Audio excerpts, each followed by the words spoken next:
അപ്പോൾ പരന്ത എന്നുള്ളത് ഫെല്ലോസ് ആരിൽ നിന്നാണോ ആരുടെ അടുത്തേക്കാണോ പോയി അവർ പഠിക്കുന്നത്, അല്ലെങ്കിൽ ജീവിതവും ലൈബ്രറിയുടെ എല്ലാം കൂടുതൽ അടുത്തറിയുന്നത്, ആ വ്യക്തികളെയാണ് നമ്മൾ പരന്തേസ് എന്ന് വിളിക്കുന്നത്, ഒരു മെൻറ്റേഴ്സ് എന്നുള്ള നിലയ്ക്ക്. മുഴുവൻ യാത്രയിൽ ഏറ്റവും കൂടുതൽ കഷ്ടപ്പാടുകൾ അനുഭവിക്കേണ്ടി വന്നിട്ടുള്ളത് കേരള ചാപ്റ്ററിലാണ്.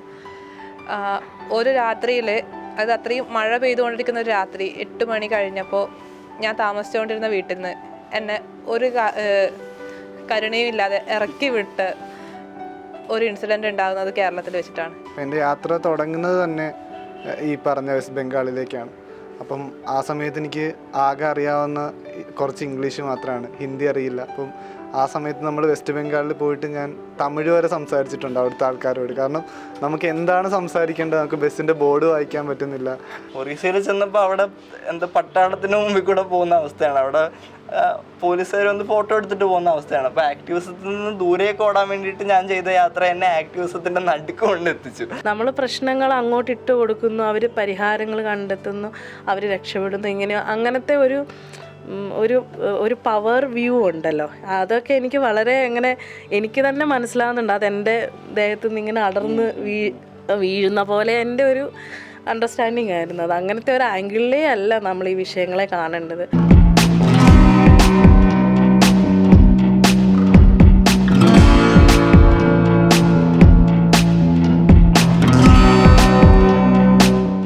ഒരു വ്യക്തിയുടെ ജീവിതത്തിലെ പരിണാമത്തിലൂടെ സമൂഹത്തിൻ്റെ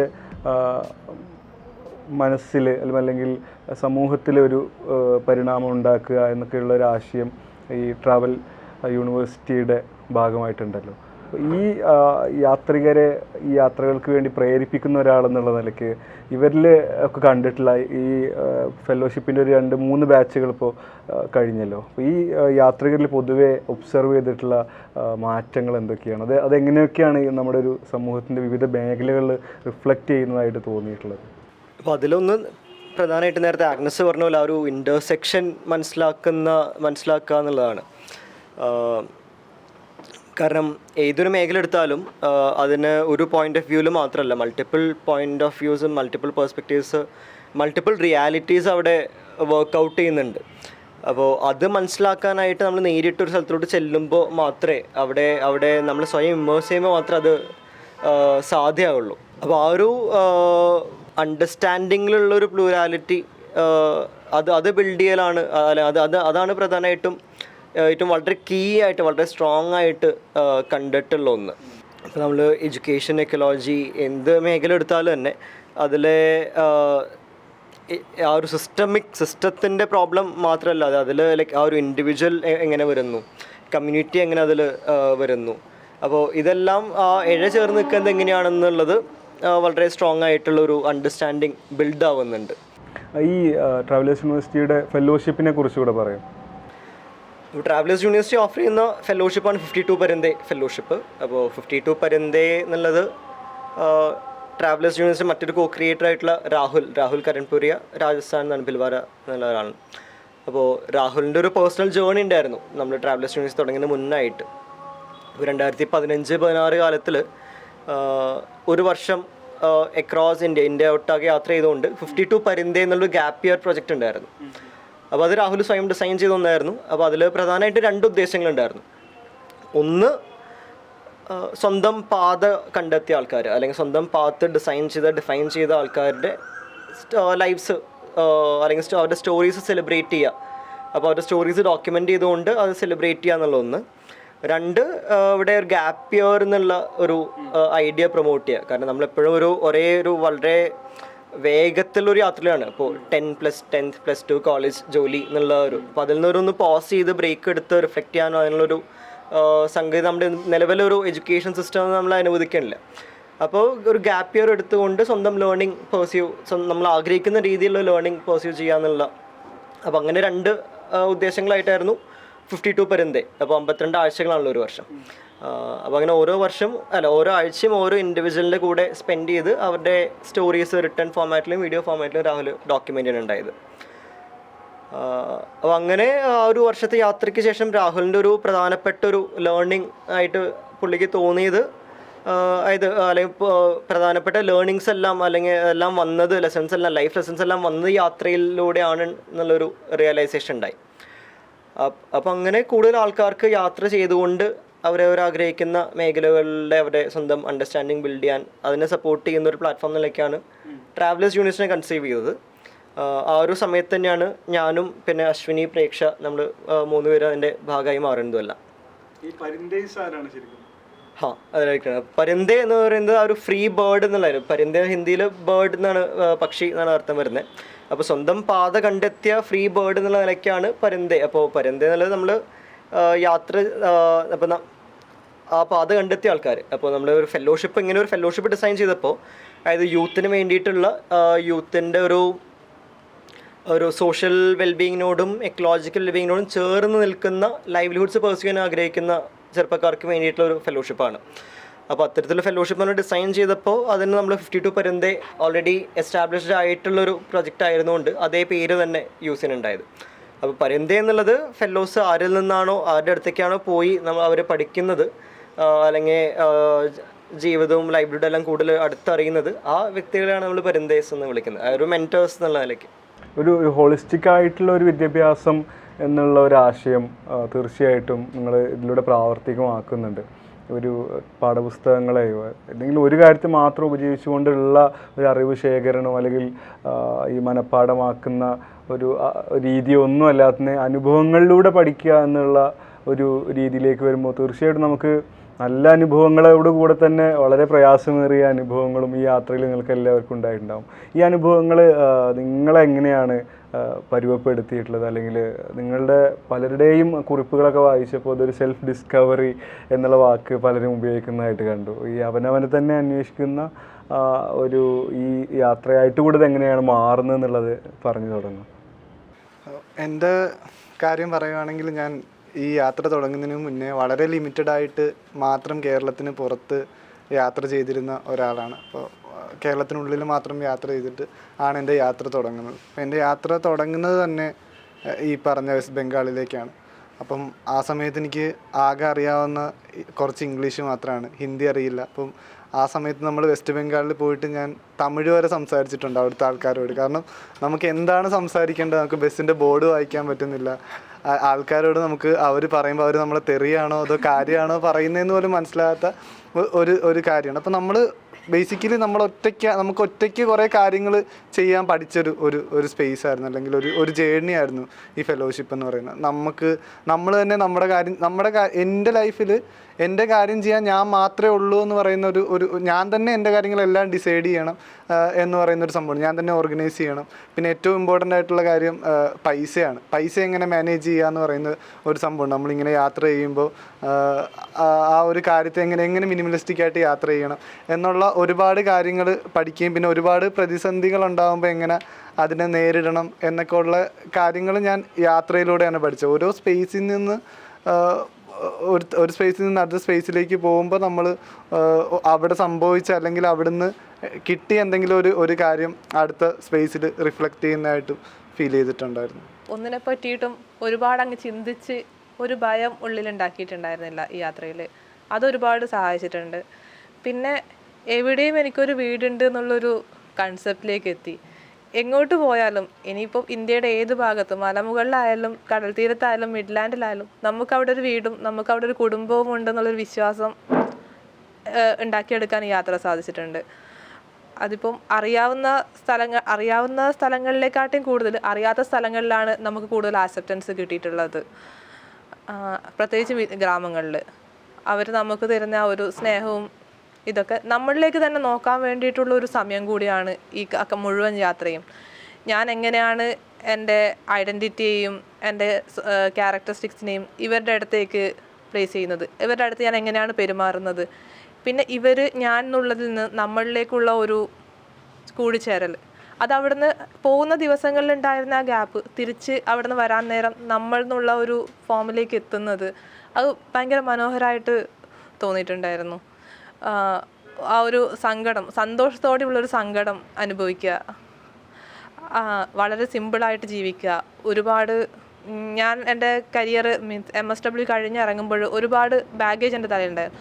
PhD ചെയ്യണം, എവിടെയെങ്കിലും ജോലി, അതിനുശേഷം ജോലി, ഇങ്ങനെ ബാക്ക് ടു ബാക്ക് ആയിട്ട് ഞാൻ കുറേ കാര്യങ്ങൾ പ്ലാൻ ചെയ്തിട്ടുണ്ട്. ഇതൊക്കെ വിട്ടുകൊണ്ട് ജീവിതം തന്നെ സ്ലോ ഡൗൺ ചെയ്ത് എന്നെ തന്നെ നോക്കി എൻ്റെ ഇഷ്ടങ്ങളെ കുറച്ചും കൂടെ മനസ്സിലാക്കി ചുറ്റുമുള്ളവരിലേക്കും കൂടെ ഒന്ന് നോക്കാൻ വേണ്ടിയിട്ടുള്ള ഒരു ശ്രമം കൂടിയാണ് യാത്ര. അത് നല്ല രീതിയിൽ തന്നെ വിജയം കണ്ടിട്ടുണ്ടെന്നാണ് എനിക്ക് മനസ്സിലായിട്ടുള്ളത്. ഇപ്പോൾ എനിക്ക് മ്യൂസിക് അത്ര താല്പര്യമില്ലെങ്കിൽ ഇപ്പം മ്യൂസിക്കിനോട് ഒരു ഇഷ്ടം തോന്നുകയും മ്യൂസിക് കുറച്ചുകൂടെ അറിയണമെന്നും അങ്ങനൊരു ഇഷ്ടത്തെ കണ്ടെത്താൻ പോലും സഹായിച്ചത് ഈ യാത്രയാണ്.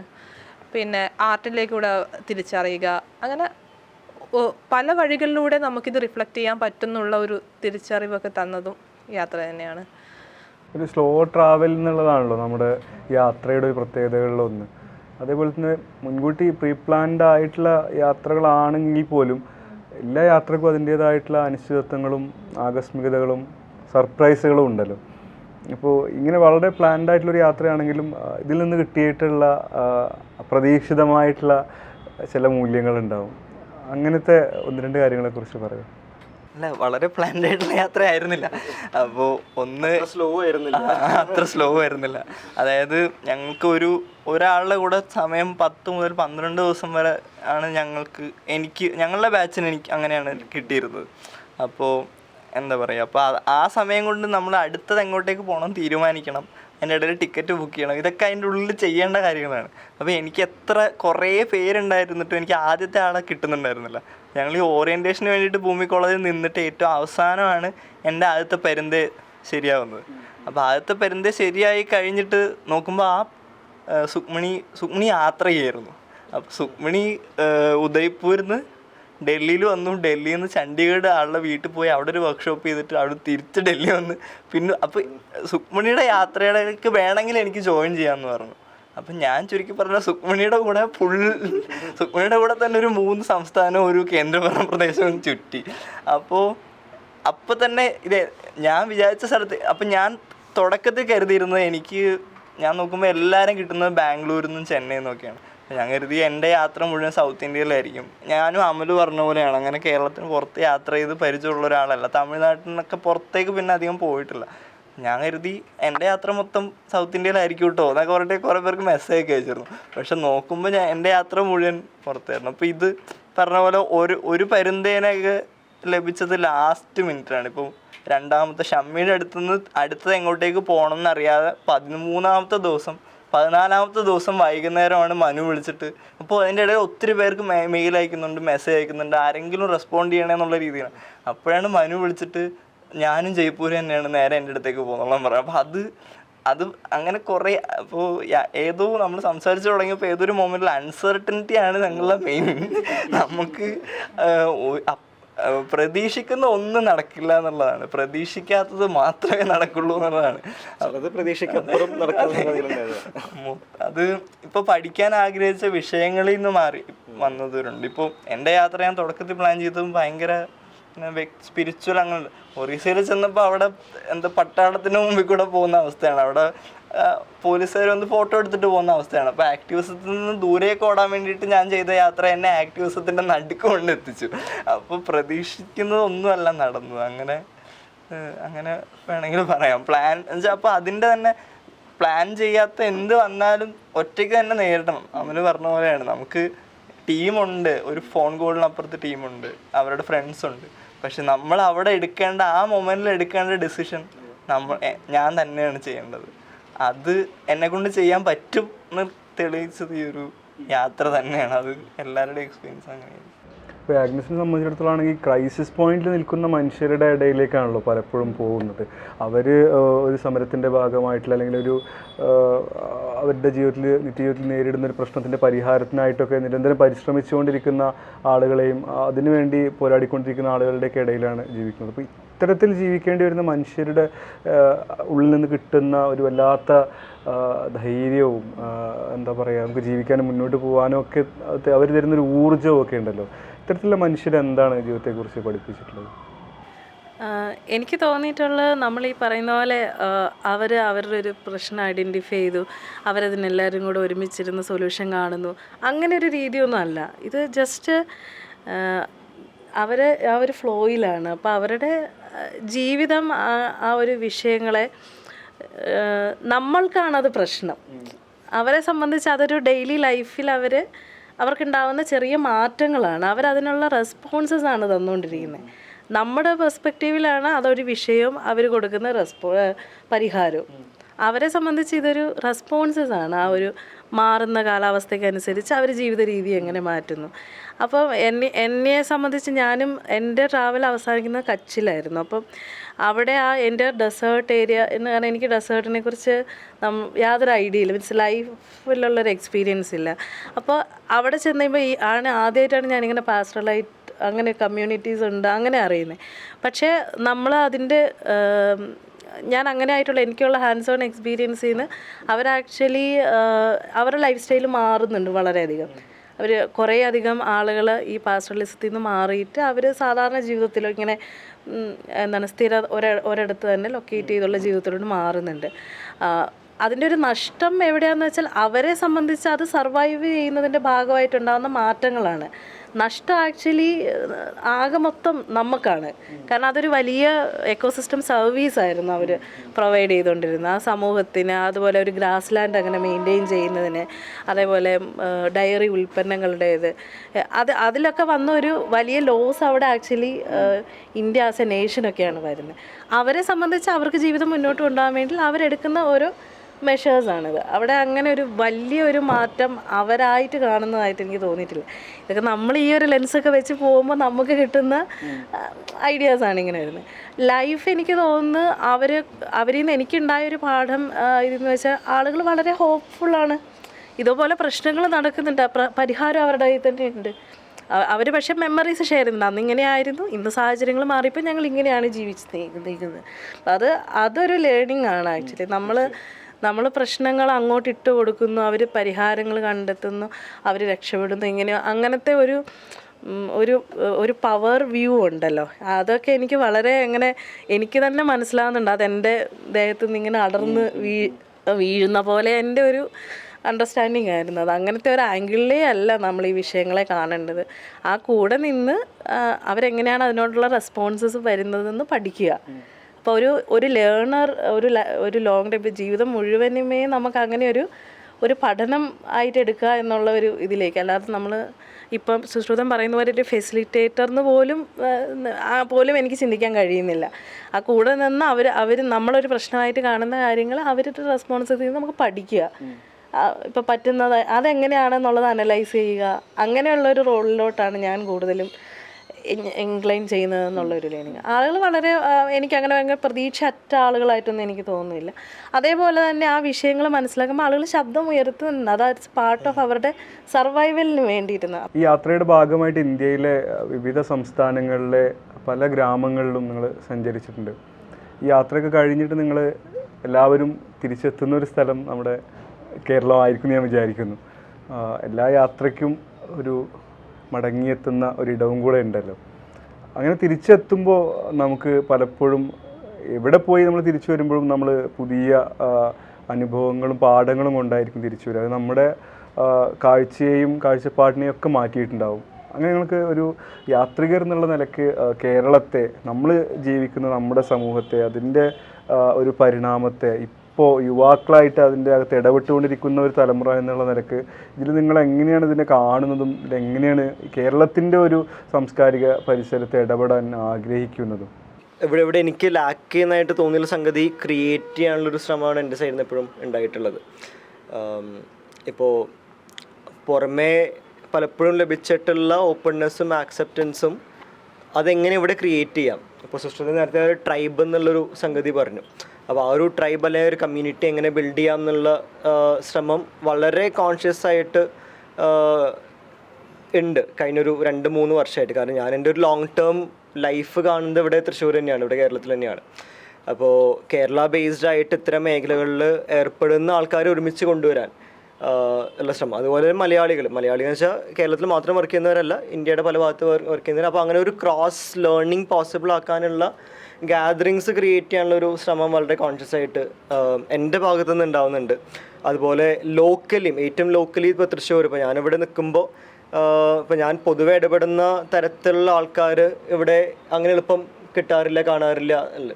പക്ഷെ അതൊരു ലിമിറ്റേഷൻ ആക്കി ഞാൻ ഇവിടുന്ന് പോവല്ല ഞാൻ ചെയ്യുന്നത്. ഇപ്പോൾ ഞാൻ ഇവിടെ അത്തരത്തിലുള്ള ആൾക്കാർ എന്നെപ്പോലെ സെർച്ച് ചെയ്യുന്ന ആൾക്കാർ വേറെ ഉണ്ടാവുമെന്ന് ഉറപ്പുണ്ട്. അപ്പോൾ അവരെ കണ്ടെത്താനും അവരൊരുമിച്ച് കൊണ്ടുവരുന്ന പ്ലാറ്റ്ഫോം, അങ്ങനെയാണ് ലേണിംഗ് സിറ്റി തൃശ്ശൂരെല്ലാം ഉണ്ടായതല്ല. അപ്പോൾ അതാണ് എൻ്റെ സൈഡിൽ നിന്നുള്ളൊരു അറ്റംപ്റ്റും കാര്യങ്ങളെല്ലാം. നമ്മൾ സ്വയം എന്താ പറയുക, ഒരു ഒളിച്ചോടേണ്ടുന്ന ഒരു കാലം എന്ന് പൊതുവെ നമ്മൾ ഈ സംഭാഷണം തുടങ്ങിയ സമയത്ത് പറഞ്ഞിട്ടുണ്ടായിരുന്നല്ലോ. നമ്മൾ നമ്മുടെ നാടിനെ, ഭാഷയെ, നാട്ടുകാരൊക്കെ വിട്ട് നമ്മളൊരു സേഫായിട്ടുള്ളൊരു സ്ഥലത്തേക്ക് പോവുകയാണോ വേണ്ടത്, അതോ നമ്മുടെ നാടിനെ തന്നെയും അതിൻ്റെ ഒരു കൾച്ചറൽ എവല്യൂഷൻ്റെയും സോഷ്യൽ എവല്യൂഷൻ്റെയൊക്കെ ഭാഗമായിട്ട് നമ്മൾ വർക്ക് ചെയ്യണോ വേണ്ടതെന്നുള്ള ഒരു കൺഫ്യൂഷൻ പലയിടങ്ങളിലും ഉണ്ട്. അപ്പം ഈ യാത്രകൾ നിങ്ങൾക്ക് എന്താണ് ഈ കേരളത്തെക്കുറിച്ച് തന്നിട്ടുള്ള തിരിച്ചറിവ് എന്നുള്ളത്? നേരത്തെ ഏതൊരു ചോദ്യത്തിന് മറുപടിയായിട്ട് പറയണമെന്ന് ആഗ്രഹിച്ചൊരു കാര്യമാണ് യാത്രയിൽ ഉണ്ടായ ചില സംഭവങ്ങൾ. അതായത് ഒന്ന് ഡൽഹി എന്നുള്ള നഗരം ആദ്യമായിട്ട് ചെന്നിറങ്ങിയപ്പോൾ കുറേ പേടിപ്പിച്ചിരുന്നു. ഡൽഹി, ഹിന്ദി, അവരുടെ ആ ഒരു രീതി ഒരു ഏലിയനേറ്റ് ചെയ്യുന്ന പോലെ തോന്നിയിരുന്നു.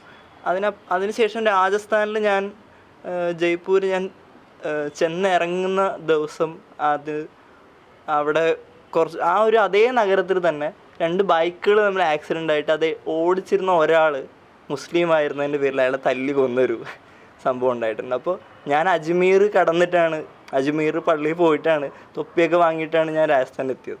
അപ്പോൾ ഞാൻ അവിടെ നിന്ന് തൊപ്പി എവിടെ ഒളിപ്പിക്കുന്നുള്ളൊരു പേടിയുണ്ടായിരുന്നു. എന്നിട്ട് അവിടെ ജൽധാര എന്ന് പറഞ്ഞിട്ടൊരു പാർക്കുണ്ട്, പേര് പറയുന്നത് തെറ്റാണെന്ന് അറിയില്ല. പക്ഷെ ആ പാർക്കിൽ പോയപ്പോൾ പറഞ്ഞ പോലെ എനിക്ക് അപ്പോഴേക്കും യാത്രയിൽ കുറച്ച് താടിയൊക്കെ വളർന്നിട്ടുണ്ടായിരുന്നു.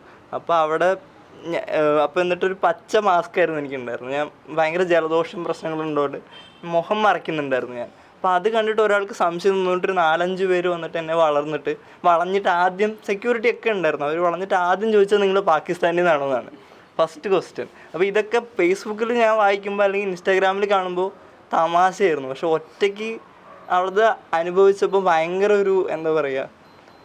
അപ്പോൾ ഞാൻ കേരളത്തെ യാത്രയ്ക്ക് മുമ്പ് വരെ എനിക്കൊരു മലയാളി ഐഡൻറ്റിറ്റി വേണ്ട, അതിന് പുറത്തേക്ക് ഞാൻ പോകണം, അല്ലെങ്കിൽ എനിക്ക് മലയാളി പുരുഷൻ എന്ന് പറഞ്ഞ് പുറത്തേക്ക് എന്നെ കാണിക്കുന്നതിൽ ഭയങ്കര മടിയുള്ള ഒരാളാണ്. അപ്പം അതിൻ്റെ കുറേ പ്രശ്നങ്ങൾ ഉണ്ടാവുമല്ലോ എന്ന് കരുതിയിട്ട് മലയാളി ഐഡൻറ്റിറ്റി വേണ്ട എന്ന് പറഞ്ഞിട്ടാണ് എൻ്റെ യാത്ര തുടങ്ങുന്നത് ഞാൻ ഡൽഹിയിൽ നിന്ന്. പക്ഷെ തിരിച്ച് യാത്രയിൽ ഓരോ മലയാളികളെ കാണുമ്പോൾ കിട്ടുന്നൊരു അതും, പിന്നെ തിരിച്ച് കോഴിക്കോട് എത്തിയപ്പോൾ ഇപ്പോൾ ജയ്പൂരാണെങ്കിലും ഭാഷ വെച്ചിട്ടാണെങ്കിൽ പല രീതിയിൽ സ്ട്രഗിൾ ചെയ്തിട്ട് തിരിച്ച് കോഴിക്കോട് എത്തിയിട്ട് മനുഷ്യർ ഇത്രയും നന്നായിട്ട് നമ്മളോട് പെരുമാറുമ്പോൾ എന്ത് മനുഷ്യർക്കെല്ലാം പറ്റിയത്.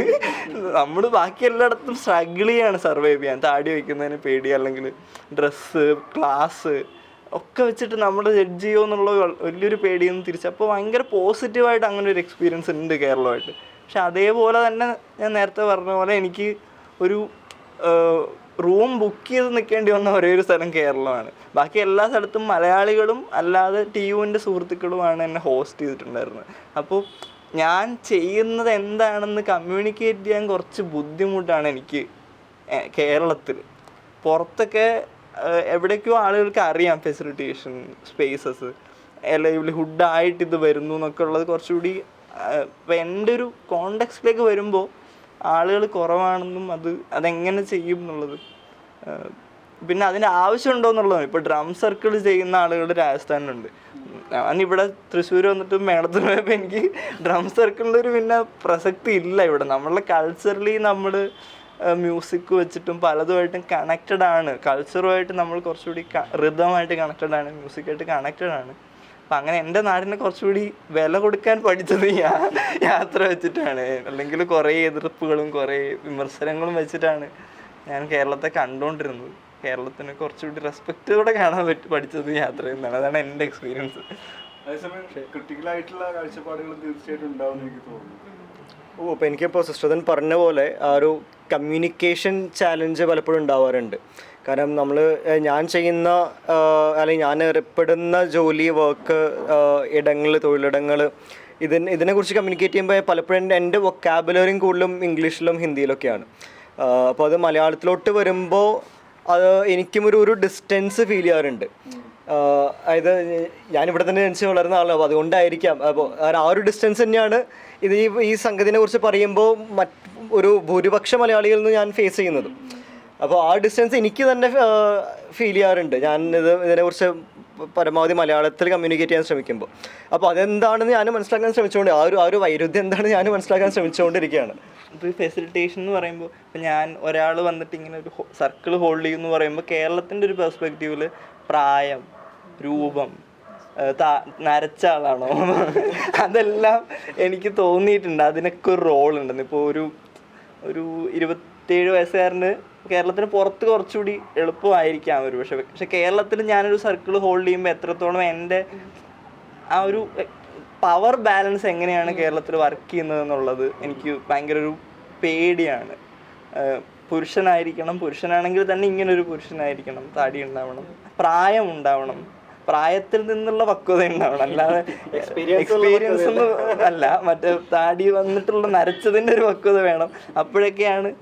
പിന്നെ സംസാരങ്ങളിലേക്ക് പോകുന്നുണ്ട്, കുറേ സംസാരമായി പോകുന്നുണ്ട്. ഇപ്പോൾ ഫെസിലിറ്റേറ്റ് ചെയ്തൊരു സ്പേസിൽ റിഫ്ലക്ഷൻ എന്ന് പറയുമ്പോൾ നമുക്ക് എല്ലാം പറഞ്ഞ് കൺവേ ചെയ്യാൻ പറ്റുന്ന കാര്യങ്ങളല്ല. ഇപ്പോൾ ആഷിഖ് തന്നെ നിരന്തരം ഓർമ്മിപ്പിക്കുന്നുണ്ടായിരുന്നു സ്പീക്ക് ഫ്രം ദ ഐ എന്നുള്ളത്. പക്ഷെ എനിക്ക് കേരളത്തിൽ അത് എത്രത്തോളം നടക്കും അറിയാത്തൊരു കാര്യമാണ്. നമ്മളിവിടെ ഇൻ്റലക്ച്വലൈസ് ചെയ്തിട്ട് ഞാൻ സംസാരിക്കുന്നത് നമ്മളെ പറ്റിയിട്ടാവും. ഞാൻ ജനറലൈസ് ചെയ്യും, മലയാളികളൊക്കെ ഇങ്ങനെയാണ്, കേരളത്തിലുള്ളവരൊക്കെ ഇങ്ങനെയാണ്, അപ്പം അത് ഭയങ്കരമായിട്ട് വരും. അല്ല അപ്പം വരുമോ എന്നുള്ളൊരു പേടി വ്യക്തിപരമായിട്ട് എനിക്കുണ്ട്. എൻ്റെ എക്സ്പീരിയൻസസ് നിന്ന് വന്നൊരു പേടിയാണ്. ഞാനിപ്പോൾ ഫെലോഷിപ്പ് ചെയ്ത് കഴിഞ്ഞിട്ട് ഇപ്പോൾ 1 ഇയറായി. അപ്പം നമ്മുടെ ഫെലോഷിപ്പ് കഴിഞ്ഞ ഉടനെ തന്നെയാണ് നമുക്ക് LSUC എന്ന് പറഞ്ഞിട്ടൊരു ഗ്യാതറിങ് ഉണ്ട്, ലേണിംഗ് സൊസൈറ്റി സൺ കോൺഫറൻസിങ് എന്ന് പറഞ്ഞിട്ട് സ്വരാജ് യൂണിവേഴ്സിറ്റിയൊക്കെ ക്രിയേറ്റ് ചെയ്തൊരു ഈ ലൈവ്ലിഹുഡ് പെർസ്പെക്റ്റീവിലുള്ള ഒരു ഗ്യാതറിംഗ് ആണ്. ഓൾ ഇന്ത്യ പാർട്ടിസിപ്പേഷനുള്ള രാജസ്ഥാനിൽ വെച്ചിട്ടായിരുന്നു. അപ്പോൾ ഞാനിങ്ങനെ ഈ ഫെലോഷിപ്പിൻ്റെ ചെയ്യുന്ന സമയത്ത് ഓറിയൻറ്റേഷൻ സമയത്തൊക്കെ ആഷിഖിനോട് ഞാൻ നിരന്തരം തർക്കിച്ചുകൊണ്ടിരുന്നു. ഇവിടെ കേരളത്തിൽ ഇങ്ങനെ ഒരു സംഭവമേ ഇല്ല, ഇങ്ങനെയൊക്കെ ചിന്തിക്കുന്ന ആൾക്കാരും ഇല്ല എന്ന് പറഞ്ഞു. അപ്പോൾ ആഷിഖ് പറയുന്നത് അങ്ങനെയല്ല കാണും, ഡയഗ്നസിൻ്റെ അതിലേക്കുള്ള ഒരു ആക്സസ് ഇല്ലെന്ന് വേണമെങ്കിൽ കാണാം എന്നിങ്ങനെ നമ്മൾ ചർച്ച ചെയ്ത ആ ഒരു പോയിന്റിൽ നിൽക്കുകയായിരുന്നു. അപ്പം ഞാൻ നോക്കുമ്പം ഞാൻ ഇത്രയും പ്രായമായിട്ട് എനിക്കങ്ങനെയൊന്നും അത്രയും ഈ ഒരു പൊട്ടൻഷ്യലിൽ ഞാൻ കണ്ടിട്ടില്ല. പക്ഷേ LSUCക്ക് അവിടെ ചെന്ന് കഴിഞ്ഞപ്പം ആകെ ഒരു 300+ പീപ്പിളാണ് ഉണ്ടായിരുന്നത്. അതിൻ്റെ അകത്ത് 70-ലധികം ആളുകൾ കേരളത്തിൽ നിന്നുള്ളത്, മലയാളികൾ തന്നെ. അപ്പം നമ്മളവിടെ അത് കഴിഞ്ഞിട്ട് പിന്നെ നമ്മൾ തന്നെ അവിടെ ഒരു മലയാളി ഗ്യാതറിംഗ് ഒക്കെ അതിനുള്ളിൽ തന്നെ ഞങ്ങൾ ചെയ്തു. അത് ഭയങ്കര ബ്യൂട്ടിഫുള്ളായിരുന്നു. ഫാമിലി ആയിട്ടുമൊക്കെ തന്നെ വളരെ സസ്റ്റൈനബിൾ ആയിട്ടുള്ള ലൈവ്ലിഹുഡും ഓൾട്ടർനേറ്റീവ് എഡ്യൂക്കേഷനും അതേപോലെ അമേസിങ് ആയിട്ടുള്ള ജീവിതശൈലി ഒക്കെ ഉള്ള ആളുകളെയൊക്കെ പരിചയപ്പെടാൻ പറ്റി. അപ്പോൾ എന്നിട്ട് അവിടെ നിന്നുള്ള ഞങ്ങളുടെ തീരുമാനം എന്താ വെച്ചാൽ കേരളത്തിൽ നമുക്ക് LSUC നടത്തണം എന്നൊക്കെ പറഞ്ഞ് ആണ് ഞങ്ങളിങ്ങോട്ട് വരുന്നത്. ഇവിടെ വന്നു കഴിഞ്ഞിട്ട് നമ്മൾ വാട്സാപ്പ് ഗ്രൂപ്പൊക്കെ ഉണ്ടാക്കി. പിന്നെ നമ്മൾ ആഴ്ച മീറ്റിംഗ് വയ്ക്കുന്നു. ഒരാഴ്ചയായി, 2 ആഴ്ചയായി, 3-ാമത്തെ ആഴ്ച ആയപ്പോൾ തൊട്ട് ആളുകൾ എന്തിനാണ് നമ്മളിങ്ങനെ കൂടുന്നത്, നമ്മളിങ്ങനെ കൂടുന്നതിനകത്ത് കാര്യമില്ല എന്നൊക്കെ വളരെ അഭിപ്രായ വ്യത്യാസങ്ങളായി. അപ്പോൾ ഇപ്പോൾ പിന്നെ ആ വാട്സാപ്പിലൊരു ഗുഡ് മോർണിംഗ് പോലും വരാറില്ല എന്നുള്ളതാണ്. അതാണ് നമുക്കത് ക്രിയേറ്റ് ചെയ്യുന്നതിന്. അപ്പോൾ എനിക്ക് ഒരേ സമയം ഇപ്പോൾ ആഷിഖ് പറയുന്ന ഒരു സ്കെയിലിലാണെങ്കിൽ ഇത് വളരെ ഗ്രാജുവൽ പ്രോസസ്സാണ്, വളരെ വളരെ ഗ്രാജുവൽ പ്രോസസ്സാണ്. ഇപ്പോൾ അതിൻ്റെ ഇമ്പോർട്ടൻസ് എവിടെയാണെന്ന് വെച്ചാൽ ഇവിടുന്ന് ആളുകൾ മൈഗ്രേറ്റ് ചെയ്ത് പോകുന്നതിൻ്റെ റേറ്റും വെച്ച് നോക്കുമ്പോൾ ഈ ചേഞ്ച് ആയിട്ടുള്ള ആ ഗ്രാജുവൽ ആയിട്ടുള്ള മൂവ്മെൻറ്റ് വളരെ വളരെ ചെറുതാണ് ഈ ലൈവ്ലിഹുഡിലേക്കും പ്രാക്ടീസസിലേക്കും ഒക്കെയുള്ള. അതുകൊണ്ടാണ് ഞാനതിനെ ഇവിടെ നടക്കുന്നില്ലെന്നുള്ളതോ ആ സ്ലോനെസ്സിനെ ഞാൻ അങ്ങനെയാണ് റിലേറ്റ് ഇവിടെ പോസിബിൾ അല്ല എന്നുള്ളത്. പക്ഷേ എനിക്ക് LSUC എന്നുള്ള ആ ഒരു ക്രൗഡും അവരുടെ ലൈഫൊക്കെ കാണുമ്പോൾ പോസിബിളാണ്. പക്ഷേ നമുക്കിത് ഇതൊരു ഇടമാക്കി ഡെവലപ്പ് ചെയ്യുന്നതിന് നമ്മൾ കുറച്ചും കൂടെ എഫേർട്ട് ഇടണം എന്നുള്ളതാണ്. ഇപ്പം ഞാനൊക്കെയാണ് അതിനകത്ത് അവരൊന്നോ രണ്ടോ ഇത് കഴിഞ്ഞാൽ നമ്മൾ കോൺഷ്യസ്ലി ആഷിക്കൊക്കെ ചെയ്യുന്ന പോലെ ഒരു കോൺഷ്യസ് എഫേർട്ട് അതിൻ്റെ അകത്ത് കുറഞ്ഞു എന്നുള്ളത് ഒരു യാഥാർത്ഥ്യമാണ്. പക്ഷേ എനിക്കും ഇപ്പം ഈ ഒരു വർഷമായിട്ടുള്ള ഈ ഒരു ലൈഫിൽ നിന്ന് ഞാൻ ഹോപ്പ്ഫുള്ളാണ്. എനിക്ക് കുറേ അധികം ഇപ്പം ഞാൻ പ്രവർത്തിക്കുന്ന മേഖലയിലാണെങ്കിലും ഇതേ രീതിയിലുള്ള ആശയങ്ങളോട് ചേരുന്നവരെയൊക്കെ ചേർത്ത് പിടിച്ച് തന്നെ ലൈഫ് മുന്നോട്ട് കൊണ്ടുപോകാനും എൻ്റെ ലൈവ്ലിഹുഡിൽ എലൈവായിട്ട് നിൽക്കാനും എന്നെക്കൊണ്ട് സാധിക്കുന്നുണ്ട് കേരളത്തിൽ തന്നെ. അപ്പോൾ അത് എനിക്ക് വളരെ അതാണ് എനിക്ക് ഈ ഒരു കോണ്ടെക്സ്റ്റിൽ പറയുന്നത്. എനിക്ക് കേരളത്തിൽ എൻ്റെ മുഴുവൻ യാത്രയിൽ ഏറ്റവും കൂടുതൽ കഷ്ടപ്പാടുകൾ അനുഭവിക്കേണ്ടി വന്നിട്ടുള്ളത് കേരള ചാപ്റ്ററിലാണ്.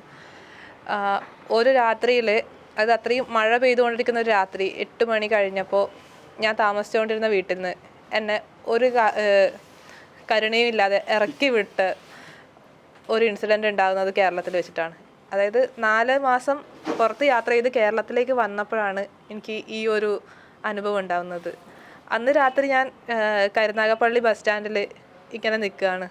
കേരളത്തിൻ്റെ മൊത്തം മാപ്പ് എൻ്റെ മുന്നിൽ ഇങ്ങനെ ഇവിടുന്ന് ഞാൻ എങ്ങോട്ട് പോകുമെന്ന് അറിയാതെ നിൽക്കേണ്ടി വരുന്ന ഒരു അവസ്ഥ. അത് കേരളത്തിൽ മാത്രമേ എനിക്ക് ആ ഒരു ചോദ്യചിഹ്നമായിട്ട് വന്നിട്ടുള്ളൂ. പിന്നെ ഒരുപാട് മുൻധാരണകളോടുകൂടി നമ്മുടെ യാത്രയെ കാണുക, ജേർണലിസം പോലെ അല്ലെങ്കിൽ പിന്നെ ഡോക്യുമെൻറ്റേഷൻ ചെയ്യാൻ വേണ്ടി വന്ന ഒരാൾ എന്തിനാണ് 12 ദിവസം നിങ്ങളിവിടെ ചിലവഴിക്കുന്നത്? ഒരു 3 ദിവസം കൊണ്ട് ഇത്രയും ഇൻ്റർവ്യൂ എടുത്ത് നിങ്ങൾക്ക് തിരിച്ചു പോയിക്കൂടെ? ഇത്രയും സമയം നിങ്ങൾക്ക് വേണ്ടി തരാനില്ല. അങ്ങനെ ഒരുപാട് മുൻധാരണകളോടുകൂടിയിട്ടാണ് ഞങ്ങളുടെ യാത്രയെ പലരും കണ്ടിട്ടുള്ളത്. മീൻസ് അങ്ങനെ കാണാത്തവരുണ്ട്, ജനറലൈസ് ചെയ്യല്ല, മറ്റ് നല്ല രീതിയിൽ ആക്സെപ്റ്റ് ചെയ്തവരുണ്ട്. എങ്കിലും കൂടുതൽ ക്വസ്റ്റ്യൻ വന്നിട്ടുള്ളത് എന്തിനാണ് ഇത്രയും ദിവസം, ഒരു പെട്ടെന്ന് തീർത്തിട്ട് തിരിച്ചു പോയിക്കൂടെ, മറ്റു വേറെ വല്ല ജോലിയും ചെയ്തുകൂടെ, അങ്ങനെയുള്ള ചോദ്യങ്ങൾ വന്നിട്ടുണ്ടായി. പിന്നെ എൻ്റെ ഐഡൻറ്റിറ്റി, ഒരു വുമൺ, സ്ത്രീ എന്നുള്ള രീതിയിൽ ഇതിനെക്കുറിച്ച് അന്വേഷിക്കാനും എഴുതാനും നീ ആരാണ്? ആ ചോദ്യം വളരെ സ്ട്രൈക്ക് ചെയ്തിട്ട് ഉണ്ടായിരുന്നു. പിന്നെ അത് ആക്ടിവിസം എന്ന് പറയുമ്പോൾ ഇവർക്ക് ഒരു പരിസ്ഥിതി സമരങ്ങൾ, ഒരു സമരമാണ് ആക്ടിവിസം എന്നുള്ളൊരു ധാരണയിലാണ് മുന്നോട്ട് ഇപ്പോഴും പോയിക്കൊണ്ടിരിക്കുന്നത് മെയിൻ സ്ട്രീമിൽ. അപ്പോൾ ഈ ഒരു സമരത്തിനിടയ്ക്ക് അല്ലെങ്കിൽ ഇങ്ങനൊരു ആക്ടിവിസത്തിലേക്ക് ഒരു സ്ത്രീ എന്നുള്ള ഐഡൻറ്റിറ്റിയിൽ പറയാൻ നീ ആരാണ് എന്നുള്ളത്, ആ ചോദ്യത്തിന് ഇപ്പോഴും ഞാൻ ഉത്തരം തേടിക്കൊണ്ടിരിക്കുകയാണ്. കാരണം പറഞ്ഞ് മനസ്സിലാക്കുക എന്നുള്ളത് അത്ര എളുപ്പമല്ല, ചെയ്ത് കാണിക്കുക എന്നുള്ളത് മാത്രമേ നമുക്ക് പറ്റുള്ളൂ.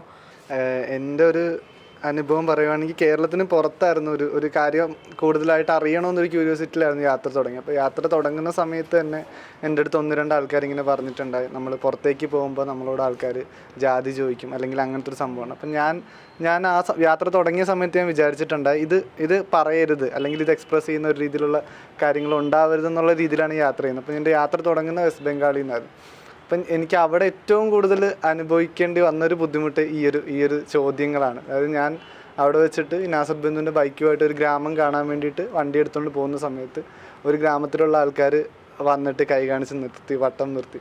അപ്പോൾ എനിക്ക് ആ സമയം തൊട്ടേ എന്താണ് ഇവരോട് എങ്ങനെയാണ് സംസാരിക്കേണ്ടതെന്ന് എനിക്കറിയില്ല. ഇവർ വന്നിട്ട് എവിടെ നിന്നാണ് എന്താണ് എന്നുള്ള പല ചോദ്യങ്ങൾ ചോദിക്കാൻ തുടങ്ങി. ഇപ്പോൾ ഗവൺമെൻറ് വിട്ടതാണോ, ഏതാണ് നിങ്ങളുടെ ജാതി, അങ്ങനെയുള്ള കാര്യം. അപ്പം എനിക്കൊന്നും പറയാൻ പറ്റില്ല. ഞാൻ പറഞ്ഞു ഗ്രാമം തേക്കിനൊക്കെ ആയ എന്നെന്തോ സാധനം പറഞ്ഞ് അവിടുന്ന് എനിക്കറിയില്ല ഞാൻ എങ്ങനെയാണ് രക്ഷപ്പെട്ടത് എന്നുള്ളത്. അപ്പോൾ എനിക്ക് അതിൻ്റെ ഒരു ഭീകരത പയ്യെ അവിടുന്നാണ് മനസ്സിലായി വന്നത്. പിന്നീട് ഞാൻ താമസിക്കുന്ന സ്ഥലത്ത് ഒരു പോലീസുകാരൻ ഉണ്ടായിരുന്നു. അപ്പം അദ്ദേഹം രാത്രി വന്നിട്ട് ഒരു ദിവസം മദ്യപിച്ചിട്ട് വന്നിട്ട് വാതിലിൽ കൊട്ടിയിട്ട് സംസാരിക്കാൻ തുടങ്ങി. സംസാരിക്കുന്ന ഫസ്റ്റ് ചോദ്യം പേര് ചോദിച്ചു കഴിഞ്ഞാൽ പിന്നെ അറിയേണ്ടത് ഈ ഒരു കാര്യമാണ്. അപ്പം പറയാതിരിക്കുക എന്നുള്ള ഒരു രീതിയിലാണ് നിന്നത്. പക്ഷേ അദ്ദേഹം ഭയങ്കര റൂഡായിട്ട് സംസാരിച്ചു, ഭയങ്കര റേസായി. അത്തരത്തിലുള്ള കുറേ അനുഭവങ്ങൾ പല സ്ഥലങ്ങളിൽ നിന്ന് ഉണ്ടായിട്ടുണ്ട്. അപ്പോൾ കേരളത്തിലേക്ക് വരുമ്പോൾ അത് ഡയറക്റ്റ്ലി ഉണ്ടാവാറില്ല. ഇവിടുത്തെ ആളുകൾ കുറച്ചുകൂടി ഇൻ്റലക്ച്വൽ ആയതുകൊണ്ട് അവർക്ക് ഇൻഡയറക്റ്റ്ലി ചോദിക്കാന്നുള്ളൊരു വ്യത്യാസം എനിക്ക് ഭയങ്കരമായിട്ട് ഫീൽ ചെയ്തത്. കേരളത്തിൻ്റെ ആരോഗ്യ മേഖലയെ കുറിച്ച് എനിക്ക് ഭയങ്കര അഭിമാനം തോന്നിയൊരു നിമിഷം ഉണ്ടായി. ഗുജറാത്തിൽ വെച്ച് എനിക്കൊരു ആക്സിഡൻറ്റ് ഉണ്ടായി, എൻ്റെ കാല് മുറിവായി, ഒരു അരമണിക്കൂർ നല്ല ബ്ലീഡിങ് ഉണ്ടായി.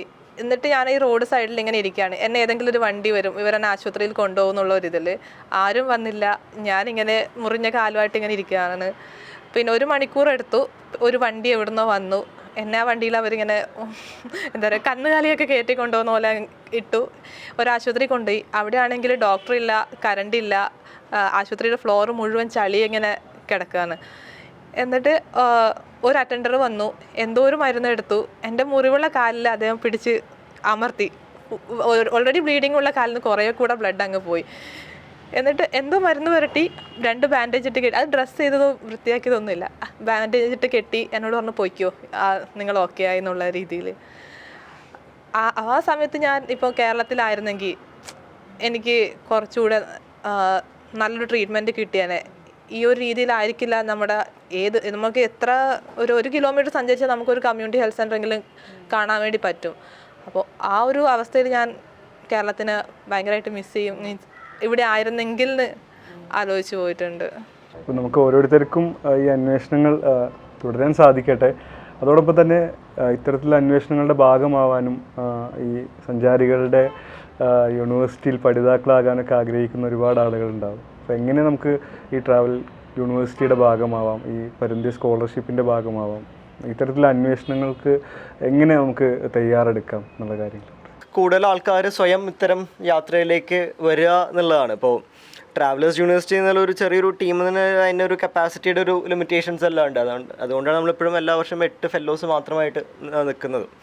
പക്ഷെ നമ്മളിപ്പോൾ വർക്ക് ചെയ്തുകൊണ്ടിരിക്കുന്ന ഒരു പ്രോസസ് ഡോക്യുമെൻറ്റേഷൻ ഉണ്ട്, ഒരു ലൈവ്ലിഹുഡ് എന്നൊരു പ്ലാറ്റ്ഫോം ഉണ്ട്. അപ്പോൾ അതിൽ ഇപ്പോൾ 100 ആൾക്കാർ ഒരു വർഷം നമ്മുടെ ഫെലോഷിപ്പിൽ അപ്ലൈ ചെയ്യുന്നുണ്ടെങ്കിൽ മിനിമം കുറഞ്ഞത് ഒരു 1000 ആൾക്കാർ പുറത്തുണ്ട് ഇത്തരം സംഗതിയിൽ നോക്കി, അതായത് ഇത്തരം ഓപ്പർച്യൂണിറ്റീസ് വെയിറ്റ് ചെയ്തുകൊണ്ട്.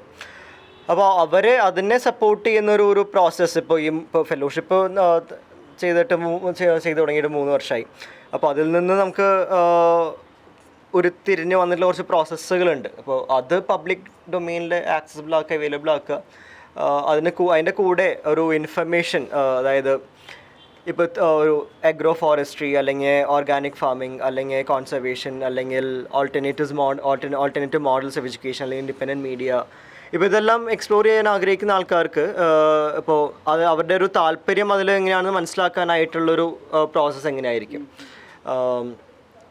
ഇപ്പോൾ അതിന് ഒരാൾക്ക് അതിൽ താല്പര്യമുണ്ടെങ്കിൽ അയാൾ ബിൽഡ് ചെയ്യേണ്ടതായിട്ടുള്ള നോളജും സ്കിൽ സെറ്റും മൈൻഡ് സെറ്റും എല്ലാം എന്തൊക്കെയാണ്, ആളുടെ ഒരു ഇനീഷ്യൽ എക്സ്പ്ലോറേഷൻ അറ്റ്ലീസ്റ്റ് ആ ഒരു വ്യക്തി എവിടെയാണ് ഇപ്പോൾ ഇരിക്കുന്നത് അവിടെ നിന്നുകൊണ്ട് തന്നെ ആ ഒരു എക്സ്പ്ലോറേഷൻ എങ്ങനെ തുടങ്ങാം. അപ്പോൾ അതിന് വേണ്ടതായിട്ടുള്ള ലേണിംഗ് റിസോഴ്സസ് അത് ക്യൂറേറ്റ് ചെയ്യുക. അപ്പോൾ അതിൻ്റെ ഒരു first draft livelihood website livelihood.org എന്നുള്ള ഒരു പ്ലാറ്റ്ഫോമിൽ ഇപ്പോൾ നിലവിൽ പബ്ലിഷ് ചെയ്തിട്ടുണ്ട്. അപ്പോൾ ആ ഒരു സംഗതി വിപുലീകരിക്കുക. അപ്പോൾ അങ്ങനെ അതിലൂടെ കൂടുതൽ ആൾക്കാർക്ക് ഇത്തരം ജേർണീസ് സ്റ്റാർട്ട് ചെയ്യാനുള്ള ഒരു സപ്പോർട്ട് ഇക്കോസിസ്റ്റം ബിൽഡ് ചെയ്യുക എന്നുള്ളതാണ് നമ്മളിപ്പോൾ നിലവിൽ പ്രധാനമായിട്ടും കാണുന്ന ഒരു സംഗതി. ഇവിടെ ഇത്രയും നേരം കൂടിയിരുന്നതിനും നിങ്ങൾ യാത്രയുടെ വിശേഷങ്ങൾ പങ്കുവച്ചതിനും എല്ലാവർക്കും നന്ദി.